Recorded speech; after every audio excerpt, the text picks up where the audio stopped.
নমস্কার বন্ধুরা, শ্বশুর বৌমা রান্নাঘর অ্যান্ড ব্লগ চ্যানেলে সকলকে স্বাগত। আজ শেয়ার করব সিমুইয়ের রেসিপি। কোন উপকরণের পর কি মিশালে পরে টেস্ট হবে মুখে লেগে থাকার মতন, সেটাই আজ শেয়ার করব। তাহলে কি করে তৈরি করব সেটাই দেখে নেওয়া যাক। প্রথমেই এইখানে নিয়েছি কাঁচা সিমুই। এইখানে আপনারা ভাজা সিমুইও বাজারে কিনতে পাওয়া যায়, সেটাও নিতে পারেন। তবে কাঁচা সিমুইটা এনে যদি রান্না করা হয় তাহলে বেশি টেস্টি হয়। আর এইখানে আগের থেকে আমি প্রায় 1.5 লিটার দুধকে ভালো করে ঘন করে জাল দিয়ে নিচ্ছি। এটা জাল হতে থাক। অন্যদিকে এদিকে গ্যাসের ওভেনে কড়াই বসিয়ে কড়াইটা গরম হলে গ্যাসের ফ্লেম লোতে রেখে দিয়ে দেবো 1 চা চামচ গাওয়া ঘি।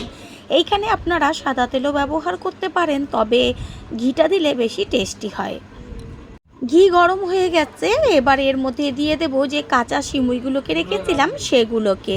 সিমুইটাকে গ্যাসের ফ্লেম লোতে রেখেই ভালোভাবে ঘিয়ের সাথে নেড়েচেড়ে মিশিয়ে নিয়ে তারপর বেশ লাল লাল করে ভেজে নিতে হবে। গ্যাসের ফ্লেম কখনোর জন্যই হাই ফ্লেমে রাখবেন না, তাহলে সিমুইটা পুড়ে যাবে।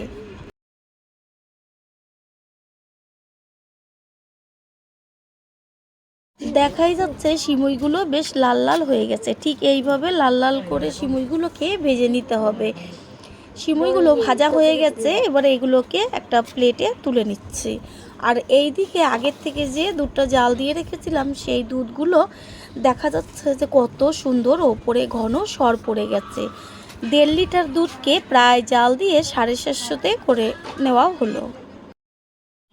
সিমুইটা নাবিয়ে নিয়ে ওই কড়াইয়ের মধ্যেই দিয়ে দিচ্ছি আরও 1 চামচ গাওয়া ঘি।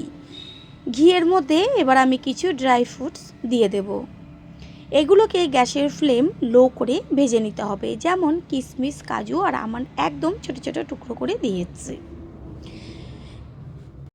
প্রথমবার যারা আমাদের চ্যানেল ভিজিট করছেন তাদের আন্তরিক শুভেচ্ছা ও অনেক ভালোবাসা।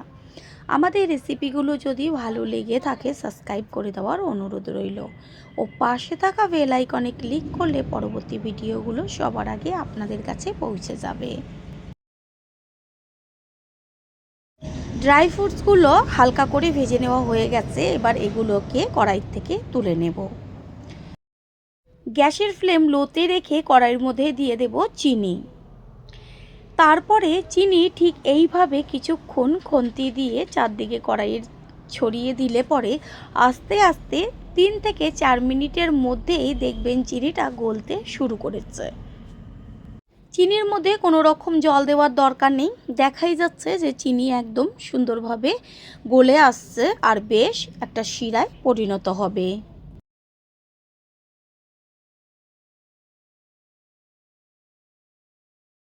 পুরনো বন্ধুদের সবসময় আমাদের পাশে এইভাবে ভালোবেসে থাকার জন্য অনেক অনেক ভালোবাসা।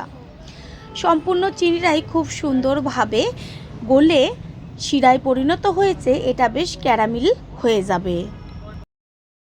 চিনি খুব সুন্দরভাবে ক্যারামেল হয়ে গেছে, কালারটা দেখা যাচ্ছে কত সুন্দর এসছে। আর কোনো রকম বেশি জাল দেওয়ার দরকার নেই, তাহলে ক্যারামেলটা বেশ একটু তিতকুটে হয়ে যাবে। সেই কারণে এই পর্যায়ে এর মধ্যে দিয়ে দেব আস্তে আস্তে যে দুধটা ঘন করে জাল দিয়ে রেখেছিলাম সেই দুধ। দেখা যাচ্ছে কত সুন্দর একদম মোটা একটা সর পড়েছে, নিচে কত জমে গেছে দুধ। যত ঘন দুধ জাল দেওয়া হবে ততই কিন্তু সিমুইটা বেশি টেস্টি হবে।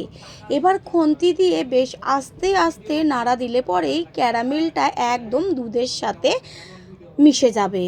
ওই যে বাটির মধ্যে লাগানো ছিল সরটা, সেটাকে চামচ দিয়ে কাচিয়ে সবটুকু দিয়ে দেওয়া হলো। ক্যারামেলটা দুধের সাথে মিশে গেছে আর বেশ কালারটাও খুব সুন্দরভাবে চেঞ্জ হয়ে গেছে, দুধের লাল লাল হয়ে গেছে। দুধের কালারটা এত টেস্টি হয় খেতে।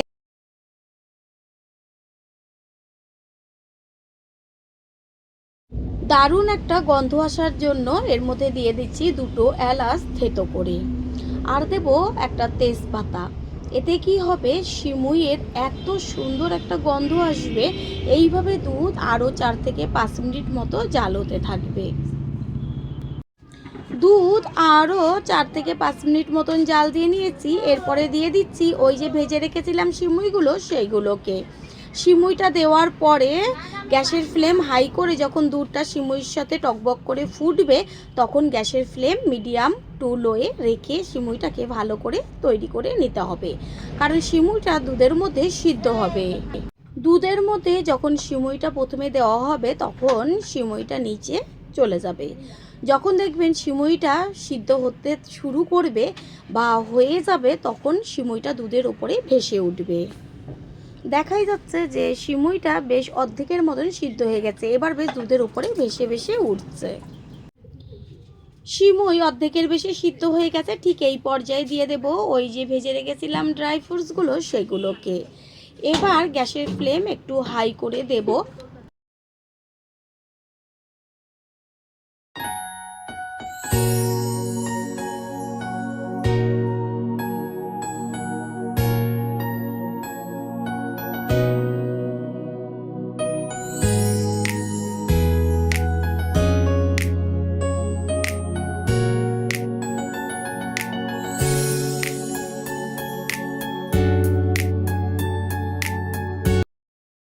সিমুইয়ের কালারটা আরও সুন্দর করার জন্য দিয়ে দিচ্ছি কিছুটা পরিমাণ কেশর।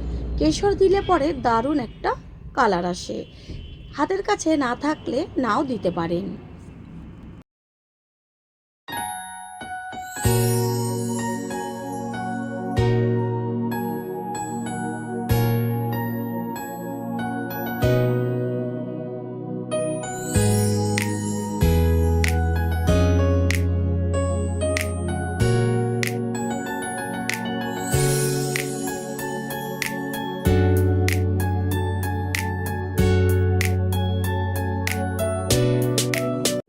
সিমুই একদম তৈরি হয়ে গেছে। এবার গ্যাস অফ করে দেব। এরকম বেশ পাতলা অবস্থাতেই নামাতে হবে, কারণ সিমুইটা যখন ঠান্ডা হবে তখন কিন্তু সমস্ত দুধই টেনে যাবে।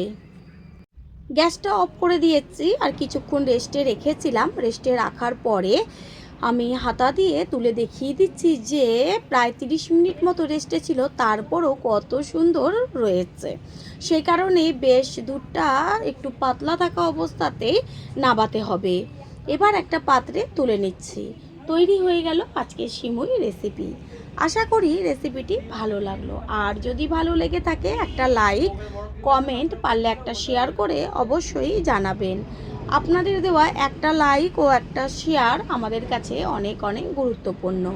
All friend, thanks for watching my video. আপনারা সকলে ভালো থাকবেন, সুস্থ থাকবেন। আবারও দেখা হবে অন্য কোনো রেসিপির এপিসোডে।